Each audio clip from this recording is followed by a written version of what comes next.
Hello friends, the great soul EVS channel में आप सभी लोगों का स्वागत है। आज हम सीटेट के ईवीएस सेक्शन का मैराथन क्लास का पार्ट 2 कंप्लीट करेंगे और इसमें वो क्वेश्चन हैं जो 2011 से लेके अब तक सीटेट एग्ज़ाम में वो क्वेश्चन जो कि बार बार एग्ज़ाम में पूछा हुआ है उनको हम करेंगे और उनके आने की संभावना प्रबल होती है, तो उन्हीं क्वेश्चन को हम देखेंगे। तो चलिए स्टार्ट करते हैं वीडियो को। प्रीवियस वीडियो में हम लोग 25 क्वेश्चन कर चुके हैं। आज हम करेंगे क्वेश्चन नंबर 26 और क्वेश्चन नंबर 26 में 5 कथन दिए हुए हैं और हमको बताना है कि 5 कथन में से ग्रुप लीडर की जिम्मेदारी कौन कौन सी है। तो क्वेश्चन को पढ़ते हैं। नीचे दिए गए कर्तव्यों या उत्तरदायित्वों का अध्ययन कीजिए। कथन ए है अन्य लोगों का सामान उठाने में मदद करना।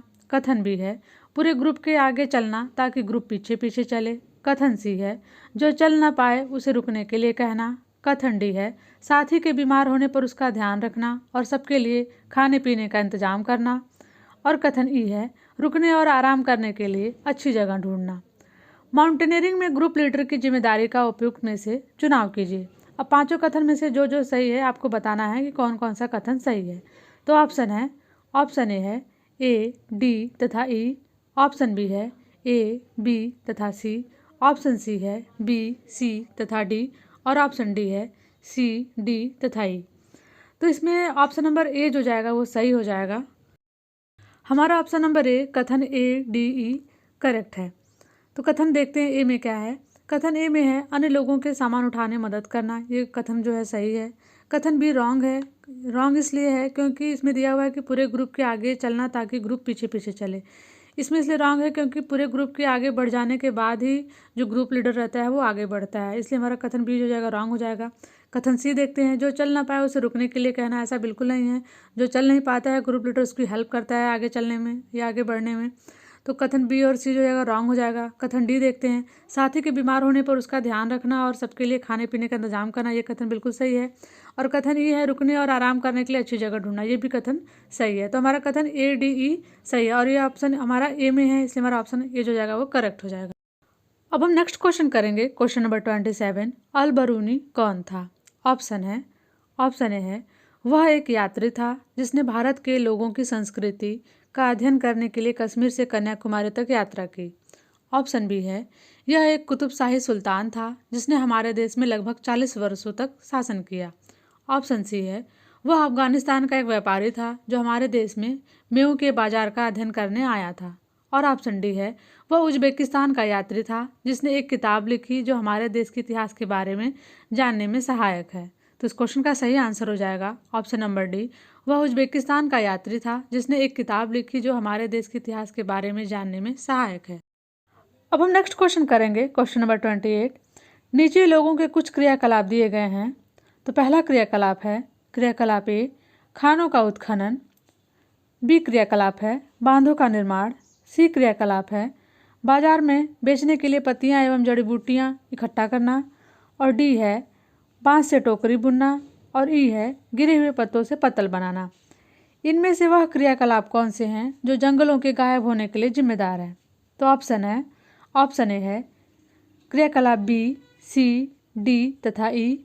ऑप्शन बी है केवल क्रियाकलाप ए। ऑप्शन सी है ए तथा बी दोनों।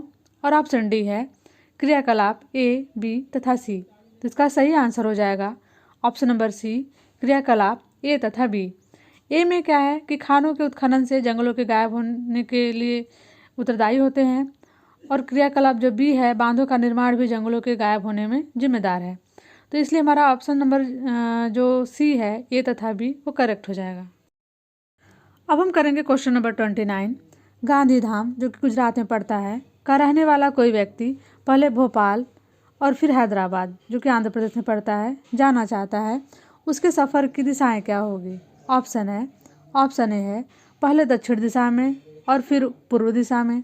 ऑप्शन बी है पहले पूर्व दिशा में और फिर दक्षिण दिशा में। ऑप्शन सी है पहले पश्चिम दिशा में और फिर दक्षिण दिशा में। और ऑप्शन डी है पहले दक्षिण दिशा में और फिर पश्चिम दिशा में। तो इस क्वेश्चन का सही आंसर हो जाएगा ऑप्शन नंबर बी, पहले पूर्व दिशा में और फिर दक्षिण दिशा में। अब हम नेक्स्ट क्वेश्चन करेंगे। क्वेश्चन नंबर 30 मधुमक्खी पालन के विषय में सही कथन चुनिए। 4 कथन दिए हुए हैं, उसमें से जो जो कथन सही हैं वो हमको बताने हैं। कथन फर्स्ट है मधुमक्खी पालन शुरू करने का सबसे अच्छा समय जनवरी से मार्च तक का है। सेकंड कथन है लीची के फूल मधुमक्खियों को लुभाते हैं। थर्ड कथन है मधुमक्खी पालने और उनके द्वारा उत्पादित शहद का भंडारण करने के लिए बक्सों की आवश्यकता होती है। और फोर्थ कथन है मधुमक्खियों के लिए मीठा घोल बनाने के लिए चीनी खरीदी जाती है। तो इसमें से बताना है। ऑप्शन ए है केवल कथन सेकंड और थर्ड सही है। ऑप्शन बी है केवल कथन फर्स्ट और फोर्थ सही है। ऑप्शन सी है केवल कथन सेकंड, थर्ड और फोर्थ सही है। और ऑप्शन डी है केवल कथन फर्स्ट और सेकंड सही है। तो इसका सही आंसर हो जाएगा ऑप्शन नंबर सी, कथन सेकंड, थर्ड और फोर्थ सही है। कथन फर्स्ट इसलिए रॉन्ग हो जाएगा क्योंकि मधुमक्खी पालन करने का सबसे अच्छा समय अक्टूबर से दिसंबर माह माना जाता है, इसलिए हमारा कथन सेकंड, थर्ड और फोर्थ करेक्ट हो जाएगा। अब हम करेंगे क्वेश्चन नंबर 31। पसंद नापसंद के बारे में चर्चा करते समय किसी छात्र ने कहा, मुझे और मेरी माँ दोनों को सांप खाना बहुत पसंद है। जब भी हमारे यहाँ सांप खाने की इच्छा होती है हम पास के किसी होटल में जाकर लिंग हू फेन खाते हैं। यह छात्र कहाँ का हो सकता है? ऑप्शन ए है असम का, ऑप्शन बी है हांगकांग का, ऑप्शन सी है उड़ीसा का और ऑप्शन डी है अरुणाचल प्रदेश का। तो इस क्वेश्चन का सही आंसर है ऑप्शन नंबर बी, हांगकांग। अब हम नेक्स्ट क्वेश्चन करेंगे, क्वेश्चन नंबर 32, और ये भी सीटेट एग्जाम के लिए बहुत ज़्यादा इंपॉर्टेंट है क्वेश्चन। तो देखते हैं। ब्रेल लिपि के बारे में नीचे दिए गए कथनों का अध्ययन कीजिए। कथन फर्स्ट है ब्रेल को मोटे कागज पर बिंदु, जिसे उभरे बिंदु बनाकर लिखा जाता है। सेकंड कथन है यह लिपि 8 बिंदुओं पर आधारित होती है। थर्ड कथन है बिंदुओं की पंक्तियाँ किसी नुकीले औजार से बनाई जाती हैं। और फोर्थ कथन है इसे उभरे बिंदुओं पर हाथ फेर कर पढ़ा जाता है। तो सही कथन आपको चुनने हैं। ऑप्शन ए है कथन फर्स्ट, थर्ड और फोर्थ। ऑप्शन बी है कथन फर्स्ट, सेकंड और फोर्थ। ऑप्शन सी है कथन सेकंड, थर्ड और फोर्थ। और ऑप्शन डी है कथन फर्स्ट, सेकंड और थर्ड। तो इसका सही आंसर हो जाएगा ऑप्शन नंबर ए, कथन फर्स्ट, थर्ड और फोर्थ। कथन सेकंड इसलिए रॉन्ग हो जाएगा क्योंकि यह जो लिपि होती है वो 8 बिंदुओं पर आधारित नहीं होती है, बल्कि ये 6 बिंदुओं पर आधारित होती है। इसलिए हमारा कथन जो सेकंड है वो रॉन्ग हो जाएगा, बाकी सब कथन सही है। इसलिए हमारा ऑप्शन ए जो जाएगा वो करेक्ट हो जाएगा, कथन फर्स्ट, थर्ड एंड फोर्थ। अब हम नेक्स्ट क्वेश्चन करेंगे, क्वेश्चन नंबर 33। कोई पक्षी पेड़ की ऊंची डाल पर अपना घोंसला बनाता है, यह पक्षी हो सकता है। ऑप्शन ए है शकरखोरा, ऑप्शन बी है कलचुड़ी, ऑप्शन सी है कौवा और ऑप्शन डी है फाख्ता। तो इस क्वेश्चन का सही आंसर हो जाएगा ऑप्शन नंबर सी, कौवा। कौवा अपना घोंसला ऊंची डाल पर बनाता है। अब हम करेंगे क्वेश्चन नंबर 34। रेगिस्तानी ओक के बारे में सही कथन चुनिए। 4 कथन है। कथन ए है यह पेड़ ऑस्ट्रेलिया में पाया जाता है।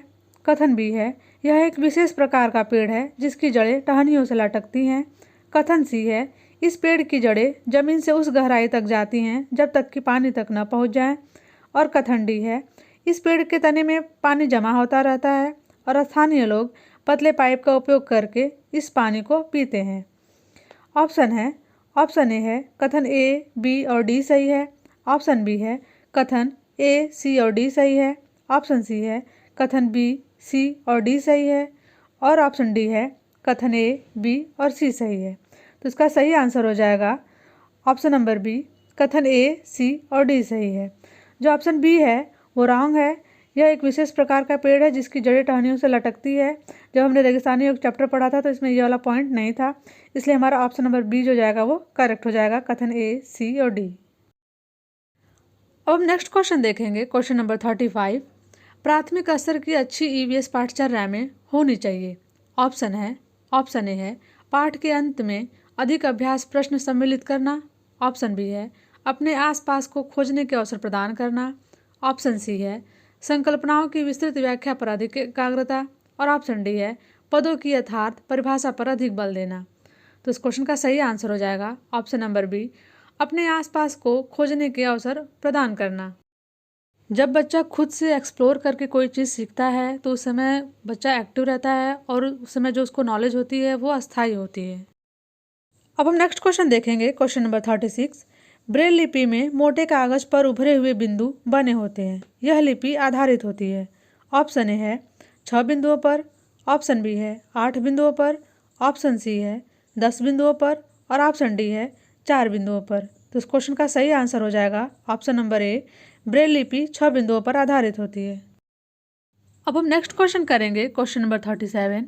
हमारे देश के नीचे दिए गए किस भाग में खाने की चीज़ें जैसे टैपियोका और नारियल को लोग अपने घर के आंगन में उगाते हैं और उन्हें इनसे बने खाने का स्वाद बहुत अच्छा लगता है? ऑप्शन ए है आसाम, ऑप्शन बी है गोवा, ऑप्शन सी है केरल और ऑप्शन डी है आंध्र प्रदेश। तो इस क्वेश्चन का सही आंसर हो जाएगा option number C, Kerala. Kerala में टैपियोका और नारियल लोग बहुत पसंद करते हैं। अब हम नेक्स्ट क्वेश्चन करेंगे, क्वेश्चन नंबर 39। कांसा, जिसे ब्रॉन्ज भी बोलते हैं, दो धातुओं का मिश्रण है। ये दो धातुएं हैं। ऑप्शन ए है तांबा और टीन का, ऑप्शन बी है तांबा और लोहा का, ऑप्शन सी है एल्यूमिनियम और टीन का और ऑप्शन डी है तांबा और जस्ता का। तो इस क्वेश्चन का सही आंसर हो जाएगा कांसा तांबा और टीन का मिश्र धातु होता है। तो इसका ऑप्शन नंबर ए जो जाएगा वो करेक्ट हो जाएगा। अब हम नेक्स्ट क्वेश्चन करेंगे, क्वेश्चन नंबर 40।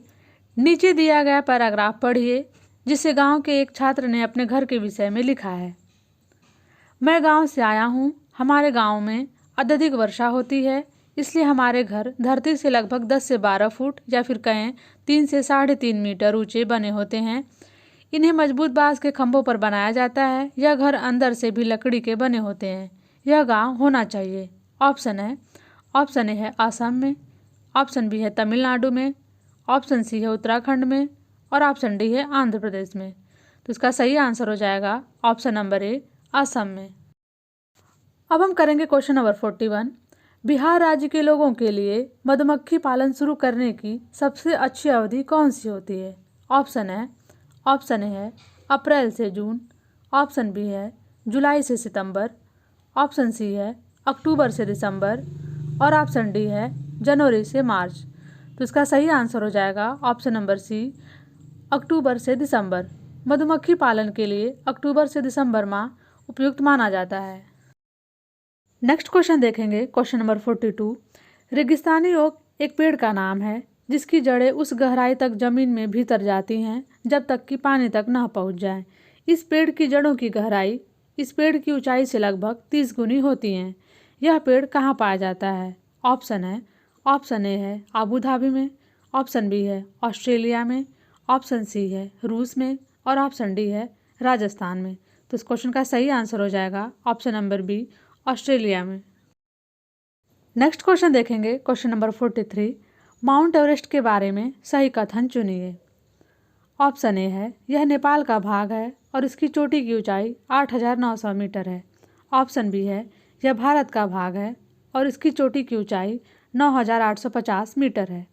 ऑप्शन सी है यह तिब्बत का भाग है और इसकी चोटी की ऊंचाई 9,850 मीटर है और ऑप्शन डी है यह जम्मू कश्मीर का भाग है और इसकी चोटी की ऊंचाई 8,900 मीटर है। तो इसका सही आंसर हो जाएगा ऑप्शन नंबर ए, यह नेपाल का भाग है और इसकी चोटी की ऊंचाई 8,900 मीटर है। अब हम नेक्स्ट क्वेश्चन देखेंगे, क्वेश्चन नंबर 44। कोई डॉक्टर एक मरीज को खाने के लिए कुछ दवाइयाँ लिखता है और साथ ही गुड़, आंवला और हरी पत्तेदार सब्जियाँ जरूर खाने का सुझाव देता है। यह मरीज किस रोग से पीड़ित होना चाहिए? ऑप्शन ए है मियादी बुखार, ऑप्शन बी है मलेरिया, ऑप्शन सी है एनीमिया और ऑप्शन डी है बुखार। तो इसका सही आंसर हो जाएगा ऑप्शन नंबर सी, एनीमिया। अब हम नेक्स्ट क्वेश्चन देखेंगे, क्वेश्चन नंबर 45। निम्नलिखित में से कौन सा मच्छरों से होने वाले रोगों का समुच्चय है? ऑप्शन ए है चिकनगुनिया, मलेरिया, मियादी बुखार, ऑप्शन बी है हैजा, डेंगू, मलेरिया, ऑप्शन सी है चिकनगुनिया, डेंगू, मलेरिया और ऑप्शन डी है चिकनगुनिया, हैजा, मियादी बुखार। तो इस क्वेश्चन का सही आंसर हो जाएगा option number C, chikungunya, dengue, malaria मच्छर से होने वाले रोग हैं। अब हम नेक्स्ट क्वेश्चन करेंगे, क्वेश्चन नंबर 46। कांसा, जिसे ब्रॉन्ज भी कहते हैं, के बारे में निम्नलिखित कथनों का अध्ययन कीजिए। कथन ए है यह एल्युमिनियम, आयरन और कॉपर जैसा ही एक तत्व है। कथन बी है इसे भट्टी में कॉपर और टीन को पिघलाकर बनाया जाता है। कथन सी है, आदिवासी लोग ब्रॉन्ज का उपयोग हजारों वर्षों से कर रहे हैं। कथन डी है, ब्रॉन्ज की बनी वस्तुएं एल्युमिनियम की बनी वस्तुओं की तुलना में हल्की परंतु अधिक मजबूत होती है। इनमें सही कथन है। ऑप्शन ए है, केवल कथन ए और डी सही है। ऑप्शन बी है, केवल कथन बी और सी सही है। ऑप्शन सी है, ए, बी और सी सही है। और ऑप्शन डी है, कथन बी, सी और डी सही है। तो इसका सही आंसर हो जाएगा ऑप्शन नंबर बी, केवल कथन बी और सी सही है। जो कांसा होता है वो कॉपर और टीन का मिश्र धातु होता है। और कथन सी में है कि आदिवासी लोग ब्रॉन्ज का उपयोग हजारों वर्षों से कर रहे हैं, इसलिए हमारा कथन बी और सी जो जाएगा वो करेक्ट हो जाएगा। इसलिए हमारा ऑप्शन बी जो जाएगा वो करेक्ट हो जाएगा, ऑप्शन नंबर बी सही हो जाएगा। अब हम नेक्स्ट क्वेश्चन देखेंगे, क्वेश्चन नंबर 47। इस पौधे में पत्तियां हैं जिन्हें सब्जी की तरह प्रयोग में लाया जाता है। इसके बीजों से तेल प्राप्त किया जाता है। यह पौधा है। ऑप्शन ए है पालक, ऑप्शन बी है नारियल, ऑप्शन सी है बंद गोभी और ऑप्शन डी है सरसों। तो इसका सही आंसर हो जाएगा ऑप्शन नंबर डी, सरसों। अब हम देखेंगे क्वेश्चन नंबर 48। रेगिस्तानी ओक के बारे में निम्नलिखित कथनों का अध्ययन कीजिए। कथन ए है, रेगिस्तानी ओक एक वृक्ष है जिसकी ऊंचाई हमारी कक्षा के कमरे के लगभग बराबर अर्थात लगभग 4 मीटर होती है। कथन बी है, इस वृक्ष की जड़ें नीचे वृक्ष की ऊंचाई की लगभग 30 गुनी गहराई तक जमीन में भीतर जाती है जब तक कि पानी तक न पहुंच जाए। कथन सी है, इस वृक्ष के तने में पानी एकत्रित होता है। और कथन डी है, यह वृक्ष आबू धाबी में पाया जाता है। इनमें सही कथन है। ऑप्शन ए है, कथन ए, बी और डी सही है। ऑप्शन बी है, कथन बी, सी और डी सही है। ऑप्शन सी है, केवल कथन ए और बी सही है। ऑप्शन डी है, कथन ए, बी और सी सही है। तो इसका सही आंसर हो जाएगा ऑप्शन नंबर डी, कथन ए, बी और सी सही है। कथन डी इसलिए रॉन्ग हो जाएगा क्योंकि यह वृक्ष आबू धाबी में नहीं पाया जाता है, बल्कि यह वृक्ष ऑस्ट्रेलिया में पाया जाता है। इसलिए हमारा ऑप्शन नंबर डी जो जाएगा वो करेक्ट हो जाएगा, कथन ए, बी और सी। अब हम देखेंगे क्वेश्चन नंबर 49। निम्नलिखित में से हमारे देश के किस राज्य के अधिकतर लोग नारियल के तेल में पकी हुई समुद्री मछली खाना पसंद करते हैं। ऑप्शन ए है मिजोरम, ऑप्शन बी है गोवा, ऑप्शन सी है जम्मू और कश्मीर, ऑप्शन डी है बिहार। तो इसका सही आंसर हो जाएगा option number B, Goa. Goa राज्य के लोग अधिकतर नारियल के तेल में पकी हुई समुद्री मछली खाना पसंद करते हैं। अब हम नेक्स्ट और लास्ट क्वेश्चन करेंगे, क्वेश्चन नंबर 50। निम्नलिखित में से वह कौन सा जानवर है जिसके अग्रदांत हमेशा बढ़ते रहते हैं। वे दांतों को बहुत अधिक लंबा न होने देने के लिए वस्तुओं को काटते रहते हैं। ऑप्शन ए है दीमक, ऑप्शन बी है गिलहरी, ऑप्शन सी है छिपकली और ऑप्शन डी है चूहा। तो इस क्वेश्चन का सही आंसर हो जाएगा ऑप्शन नंबर डी, चूहा। तो ये कुछ क्वेश्चन थे आपके सीटेट एग्जाम के लिए, बहुत ज़्यादा इंपॉर्टेंट है, आप इनको ऐसे तैयार कर सकते हैं। और यदि आपको वीडियो पसंद आएगा तो प्लीज़ चैनल को लाइक शेयर एंड सब्सक्राइब कीजिएगा। Thank you for watching this video.